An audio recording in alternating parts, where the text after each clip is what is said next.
All right, May 31st here at BiancoLand, and it is tomatoes everywhere we can look. We came out and harvested this morning. I don't know if you guys can tell, a lot of these plants are about 4 feet tall. As we get into here, you can see the aromas are really coming in. There's quite a few aromas in here.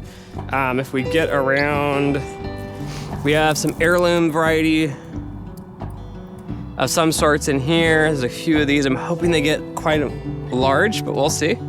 And again, there's just tomatoes everywhere we look because we grew too many tomatoes this year, and I didn't want to throw out the plants. We sold as many as we could. We do have some cool varieties, like these are different types of cherries in here.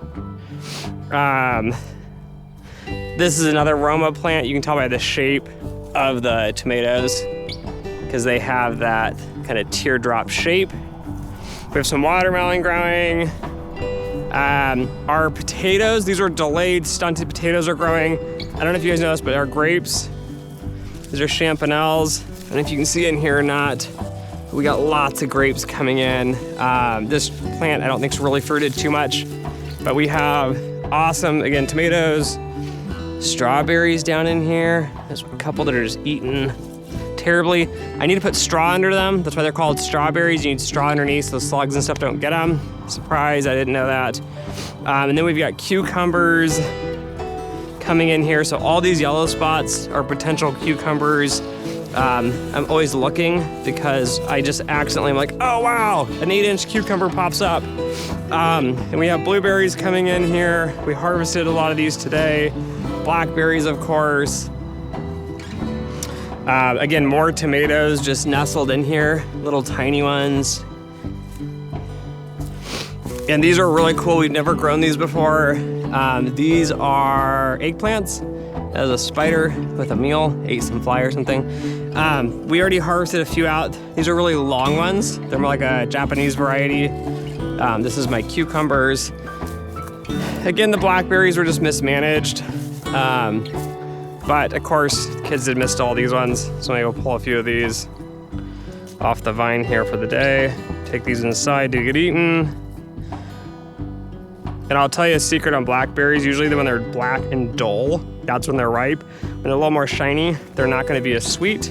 But we have like tomato cages just falling over and I don't know what to do. I need to come out and carefully adjust them. And I don't know if you guys can see in the video, but there's like, I can see tomatoes. This is catnip. It's a weed. I grew it 1 year. It grows every year and just reflourishes. The peas are coming to the end here, which is okay. The carrots are doing mediocre. We pulled a few out of here. But again, you can kind of get in here and see, there's another spider in here. Leave that guy in there to get some of these bugs that eat some of these tomatoes. But there's just tons and tons of tomatoes. Tomatoes everywhere. And then if you guys are looking at this thinking, Dimitri, your garden's looking really sad. I'm hoping these died quick. These are potato plants. And if you can get in here and look, I think my wife's covered much fire ants on those ones, so we'll mess with those later. There's actually some potatoes in here that are starting to poke through the soil. I think we've covered most of them now.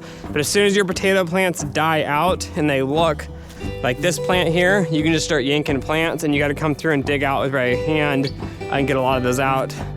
And again, more tomatoes. There's a grasshopper. I like to get rid of it, but I can't catch it.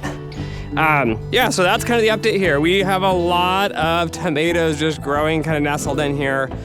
We have grapes, again at the back, some other kind of vegetables, cucumbers, eggplants and things going as well. So anyways, that's the update. Thanks for watching, and as always, until next time.